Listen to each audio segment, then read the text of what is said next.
This is a man whose time has come, a strong leader with a proven record. Are you better off than you were 4 years ago? We are one people. We are one nation. And together we will begin the next great chapter in the American story with words that will ring from coast to coast, from sea to shining sea. Yes, we can.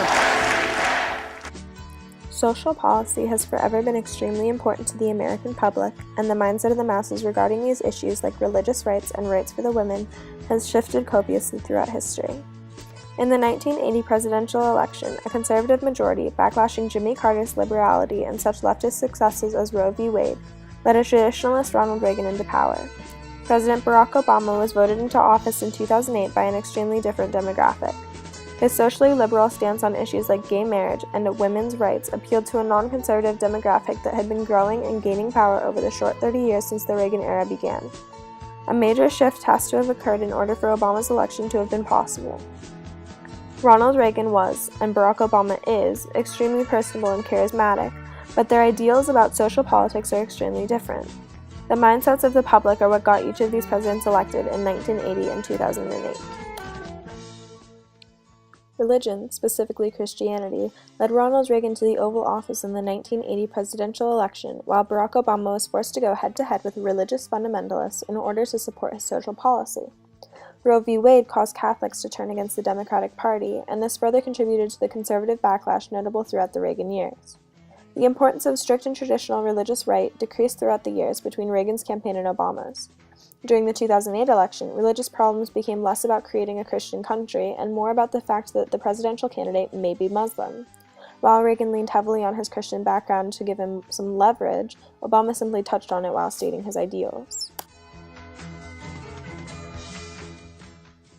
Due to the harshly conservative religious crusade that gained potency in 1980, women's rights were challenged in the election for president because Reagan's harsh conservative backlash put religious values and traditionalism before feminist ideals. After the decline of the religious right associated with the Reagan era, feminism began to regain power. The same shift has been seen in the gay community. Women, gays, and other groups of people, including Hispanic voters, are being forced to choose between faith and human rights. They are putting their beliefs on social policy first, and for the first time became powerful in the voting pool in the 2008 election, assisting Barack Obama on his campaign for the presidency. Gay marriage was not a problem that was prevalent during the 1980 election, but it is an issue that many people cared about during the election of 2008. Women's rights were touched upon during both election years, and due to the backlash from the lack of feminist rights and pro-gay ideals during the Reagan era, the idea that Obama was promoting both gay marriage and women's equality was very enticing to a large group of people.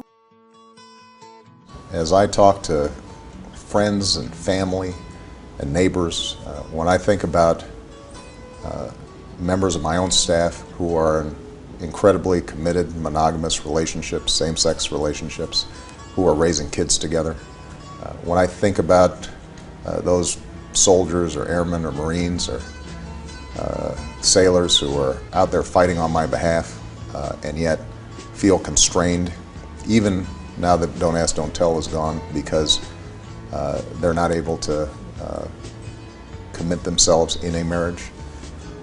At a certain point, I've just concluded that for me personally, it is important for me to go ahead and affirm that I think same-sex couples should be able to get married. With this proclamation, Barack Obama changed history. He became even more of the radical president that the Reagan-era backlash was calling for. Obama's new coalition is composed of what Liz Halloran, a political journalist for NPR, calls the nuns, the growing number of American voters who don't have a specific religious affiliation. Some are agnostic, some atheist. Greater than ever. Whatever we once were, we are no longer a Christian nation, at least not just.